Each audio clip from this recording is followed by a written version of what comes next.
ભરૂચ નગરપાલિકાનું વીજ બિલ બાકી પડતા શહેરીજનોએ અંધારપટનો સામનો કર્યો હતો। ત્યારે હવે નેશનલ હાઈવે નંબર 48 પર ઝઘડિયા તાલુકાની હદ વિસ્તારમાં આવતા મુલદ ટોલટેક્સ પ્લાઝાનું 1.85 લાખનું વીજ બિલ 2 માસથી વધુ સમયથી બાકી પડતા ઝઘડિયા દક્ષિણ ગુજરાત વીજ કંપનીએ કાપી નાખતા ટોલટેક્સ પ્લાઝા નજીકની અન્ય લાઇટો પાછલા 4 દિવસોથી બંધ થઈ જતા નેશનલ હાઈવે પર અંધારપટ છવાયું હતું। ઝઘડિયાથી મુલદ નેશનલ હાઈવે પર આવતા બ્રિજની લાઇટો પણ બંધ થઈ જતા અંધારાના કારણે વાહન ચાલકોને અકસ્માત થવાનો ભય સતાવી રહ્યો છે।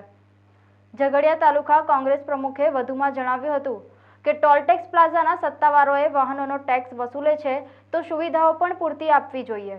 મુલદ ટોલટેક્સ પ્લાઝા અને NHAIના ગેરજવાબદાર વહીવટની વાત કરવા આવ્યો છું।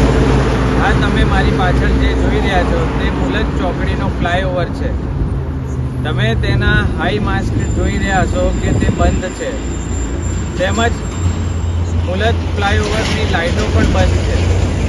હવે આનું કારણ મને અહીં જાણવા મળ્યું છે કે NHAI દ્વારા 2 લાખ રૂપિયાનું વીજ બિલનું ભરપાઈ કરવામાં આવી નથી। તેમજ જો આપણે મુલદ માંડવા ટોલ તરફ જઈશું તો જતા અને ત્યાંથી પરત આવતા બંને તરફ ઘણી બધી લાઇટો બંધ છે, જેનું કારણ મને એવું જાણવા મળ્યું છે કે તે મેન્ટેનન્સના લીધે બંધ છે। એટલે તમે જોઈ શકો છો કે આટલો ટોલ ટેક્સ ઉઘરાવા છતાં પણ અહીંના લોકોએ અને જે નેશનલ હાઈવે પરથી પસાર થતા લોકોએ કેટલી હાલાકીનો સામનો કરવો પડી રહ્યો છે।